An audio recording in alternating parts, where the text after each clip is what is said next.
கண்ணியத்துக்குரியவர்களே, அந்த அடிப்படையிலே அல்ஹம்துலில்லாஹ் இந்த பள்ளிவாசலுடைய நிர்வாக ஒரு தெரிவு எதிர்வரக்கூடிய ஞாயிற்றுக்கிழமை இன்ஷா அல்லாஹ் நடக்க இருக்குது. இது பள்ளிவாசல், இது அல்லாஹ்ட வீடு. எங்கட கடைக்கு ஒரு வேலைக்கு ஒருத்தர் எடுக்கிறேன்டா நாங்க குவாலிஃபிகேஷன் பார்க்கிறோம். எங்கட வேனுக்கு ஒரு டிரைவர் எடுக்கிறேன்டா நாங்க ஒரு குவாலிஃபிகேஷன் பார்க்கிறோம். சும்மா கண்டவண்ட கையிலெல்லாம் வாகனத்தை கொடுக்கறதில்ல, கண்டவங்களையெல்லாம் கடைக்கு சேர்க்கிறது இல்ல. எங்கடாண்டு வரும்போது நிறைய குவாலிஃபிகேஷன் பார்க்கிறோம். ஆனா அல்லாஹ்ட பள்ளின்னு வரும்போது அல்லாஹ்வும் குவாலிஃபிகேஷன் பார்க்கிறாங்க. ஏண்ட பள்ளிய நிர்வாகம் செய்யக்கூடியவங்க எப்படி ஈக்கணும்? அவர்கிட்ட முதலாவது அல்லாஹ்ட பயம் ஈக்கணும், ஈமான் ஈக்கணும், ஆகிரத்துடைய பயம் ஈக்கணும். நான் இத பாரம் எடுத்துட்டு 3 வருஷத்துக்குள்ளால ஏண்ட பொறுப்பை நான் செய்யலண்டா அல்லாஹ் ஏண்ட வாழ்க்கையை வீணாக்கிடுவான்.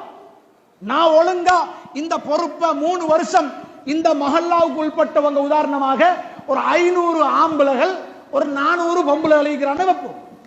நிர்வாகத்திலே உள்ளவர்கள் நினைக்கவானம் லைட் போடுறது, ஃபேன் உடைஞ்சா ஃபேனை செய்யறது, மோதினுக்கு சம்பளம் கொடுக்கிறது, ஹசரத்துக்கு சம்பளம் கொடுக்கிறது, பள்ளியை கிளீனா வச்சுக்கொள்றது, இது மட்டும் இல்ல நிர்வாகத்தில வேலை.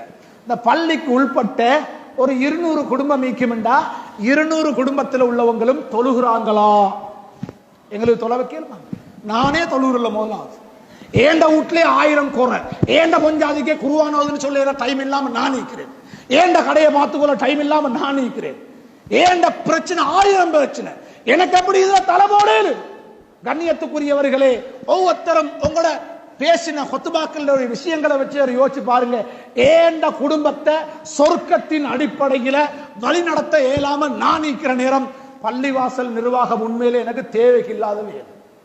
நானே மௌத்தாவினா எங்க போறேன்னு தெரியா எனக்கு. நான் இன்னும் குடும்பத்தை பார்த்து தொழுகையை சொல்லி கொடுக்கல, நான் ஒழுங்கா தொழல, எனக்கு சுபஹி இந்த அசர் இல்ல, அசர் இந்த லுஹர் இல்ல, லுஹர் இந்த மகரிப் இல்ல, நான் வட்டி எடுக்கிறேன், நான் பொய் பேசுறேன், எனக்கிட்ட 1000 குறைக்குது, எனக்கு நிறைய பிரச்சனைக்குது, நான் விபச்சாரம் செய்கிறேன், நான் பாவம் செய்கிறேன், எனக்கு எப்படி இதை நடத்தேனும்? கண்ணியத்துக்குரியவர்களே, இது விளையாட்டில்ல, இது ஆசைக்கு வார ஒரு பொறுப்பு அல்ல. இது எல்லாம் முடிஞ்சு அதை கடிச்சு இதை கடிச்சு கடைசியா எங்கேயோ கை வச்ச மாதிரி ஆவிரும். அல்லாஹ் பாதுகாக்கணும். எல்லா தப்பும் தவறும் எங்கட வாழ்க்கையில இருக்குது. கடைசியா இதுலயும் கொத்தினா மரம் கொத்தி வாழை மரத்தை கொத்தினது போல ஆகிரும். அல்லாஹ் பாதுகாக்கணும். அல்லாஹ் ஒருத்தரை அழிக்க நாடினாலும் பொறுப்பத்தான் கொடுப்பான், ஒருத்தரை கண்ணியப்படுத்த நாடினாலும் பொறுப்பத்தான் கொடுப்பான். ரசூலுல்லாஹ் தன்னோடு இரக்கமுள்ள நிறைய சஹாபாக்கள் கேட்பாங்க, அல்லாஹ்வுடைய ரசூலே எனக்கு என்னமாச்சு இந்த நிர்வாக பொறுப்புகளை தாங்களேன்னு. ரசூலுல்லாஹ் சொன்னாங்க, இன்னக லஈஃப், நீங்க இந்த பொறுப்பெல்லாம் கேட்கவானம், நீங்க பலஹீனம், நீங்க பலஹீனம், இது உங்களுக்கு எடுத்து செய்யலாம் வாப்பா, இது ஒரு அமானிதம், இதை நீங்க எடுத்துறவானம். ரசூலுல்லாஹ் இரக்கம் உள்ளவங்களை விரட்டினாங்க, போங்க பாரம் எடுத்துறவான் சொன்னாங்க. கேட்கிறவனுக்கு கொடுக்காதீங்க, இது கேட்கிறவனுக்கு கொடுக்கிறது அல்ல, வானம் வாப்பா எங்களை விட்டுடுங்க என்று ஓடுறாங்களே அவங்கள கண்டுபிடிச்சு கொடுங்கோ, ஒழுங்க செய்வாங்க. இது அரசியல் மயமாகப்படக்கூடாது, இது இயக்க சார்ந்ததாக அமையக்கூடாது. இது ஒரு பெரிய பொறுப்பு. சுப்ஹானல்லாஹ், ஏண்ட கடையை பார்த்துக்கொள்ள எனக்கு நேரம் இல்லாம இருக்கிற நேரம், ஏண்ட வீட்டுக்கு சொர்க்கத்தை சொல்லி கொடுக்க நேரம் இல்லாம எனக்கு இருக்குது, ஏண்ட பொடி என்ற வாழ்க்கை மண்ணா போய் தீக்குது, அவன் பொடியமாரோட சேர்ந்து நாசமா போய் தீக்கிறான், நான் எப்படி இதை பாரம் எடுக்கிற? கண்ணியத்துக்குரியவர்களே, இது விளையாட்டல்ல, சண்டை பிடிச்சு பறிக்கிற ஒன்று அல்ல. அடுத்தது இது பள்ளிவாசல், யாருடைய சத்தமும் இங்க உயரப்படாது. உயர்ந்தால் ரசூலுல்லாஹ் சொன்னாங்க, கியாமத்து வந்துருச்சு. கியாமத்தின் அடையாளம் தான் பள்ளிவாசலை மதிக்க மாட்டாங்க, பள்ளிவாசலை மதிக்க மாட்டாங்க. இது சண்டித்தனம் காற்ற இடம் இல்ல, இது ஏண்டத்தனம் காற்ற இடம் இல்ல, இது அடிச்சு கொள்ற பிடிச்சு கொள்ற இடம் இல்ல, வாக்குவாதப்படுற இடம் இல்ல.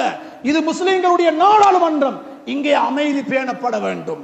தேவைக்கில்லாம துனியாட பேச்சு பேசினாலே வருஷக்கணக்கான அமல் வீணாகும், சண்டை பிடிச்சா. கண்ணியத்துக்குரியவர்களே, நிர்வாக பொறுப்பு என்பது அது ஒரு பொறுப்பு, அது ஒரு பதவி அல்ல, பதவி அல்ல. நான் தலைவர், நான் செக்ரட்டரி, பதவி அல்ல, இது பொறுப்பு, இது ஒரு பொறுப்பு.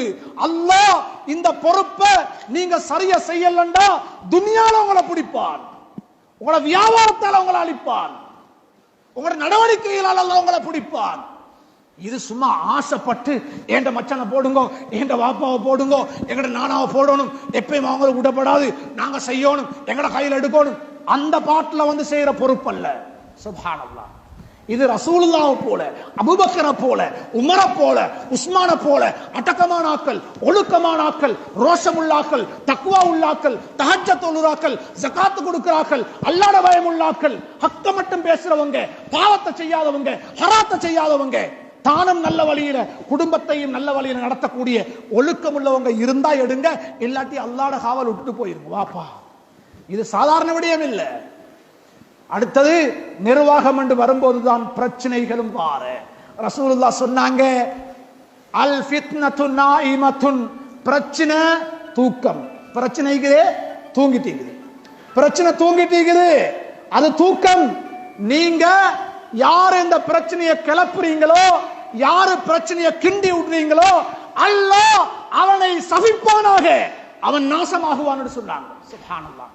ஏண்ட ஒரு வார்த்தை, ஏண்ட ஒரு வார்த்தை, ஏண்ட ஒரு பேச்சு, நான் எழுதி பேசினது, நான் ஒப்ஜெக்ட் பண்ணினது பெரிய பிரச்சனையை உண்டாக்கிருச்சு, அடிபடி வந்துருச்சு. அப்படி வரும் ஏற்கனவே தெரியும், பிளான் பண்ணி செஞ்சேன், 4 பேர் வந்தாங்க, நான் பேசினதோட பாஞ்சாங்க, பெரிய பிரச்சனை ஆவிச்சு. சுப்ஹானல்லாஹ்.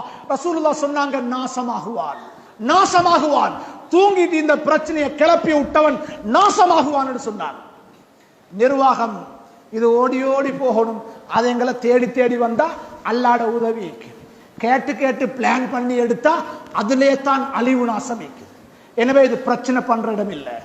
கண்ணியமாக ஒழுக்கமாக ஏதோ ஒரு நிர்வாகம் வந்துட்டாங்க, அல்ஹம்துலில்லாஹ். அடுத்த 3 வருஷம் வரைக்கும் கெட்டவர்கள் தெரிவு செய்யப்பட்டாலும் கட்டுப்பட்டு போறதுதான் மூமின்கள்ட்ட பண்பு. ரோட்ல சந்தியில ஹோட்டல்ல இவன் வந்திக்கப்படா இவன் விடப்படான்னு சொன்னா நீங்க முனாஃபிக், நீங்க முனாஃபிக் அப்படி பேசப்படாது. கெட்டவனோ பாவியோ வரப்படாது. வந்துட்டாங்க 3 வருஷத்துக்கு கட்டுப்பட்டு போகும். அல்ஹம்துலில்லாஹ். அவங்க செய்யற பாவத்தை அல்லாஹ் பார்த்துக் கொள்வான். நாங்க கட்டுப்படாட்டி எங்களை பிடிப்பானாம். இதுதான் நிர்வாகம். கண்ணியத்துக்குரியவர்களே, எனவே அல்லாஹ் தஆலா எனக்கும் உங்களுக்கும் அவனுடைய தீனுடைய உண்மையான விளக்கத்தை தந்து நசீபாக்குவானாக. யா அல்லாஹ், எங்களுடைய பாவங்களை மன்னித்திடுவாயாக. யா அல்லாஹ், எங்கள் அத்தனை பேரை நீ பொருத்தமுள்ள அடியார்களாக மாற்றி விடுவாயாக. யா அல்லாஹ், இங்கு உள்ள உலமாக்களை, ஹாஃபில்களை பொருந்திக் கொள்வாயாக. யா அல்லாஹ், இங்குள்ள உலமாக்களை, மதரசாக்களை உருவாக்குகின்ற இந்த மதரசாக்களை நல்லவர்களை நீ பொருந்திக் கொள்வாயாக. யா அல்லாஹ், இங்குள்ள மதரசாவை கியாமம் வரைக்கும் யா அல்லாஹ் நடத்தி செல்வதற்கு நீ தௌஃபீக் செய்வாயாக. யா அல்லாஹ், இதிலிருந்து பல 100 பல 1000 உலமாக்கள் உருவாக வேண்டும் ரஹ்மானே. ஹாஃபில்களை இன்னும் இந்த மதரசா பெற்றெடுக்க வேண்டும் ரஹ்மானே. முழு உலகத்துக்கும் இவர்கள் சென்று உனது இஸ்லாத்தை வளர்ப்பதற்கு அவர்கள் பாடுபட வேண்டும் ரஹ்மானே. அப்படிப்பட்ட ஒரு தகுதியுள்ள ஒரு மதரசாவாக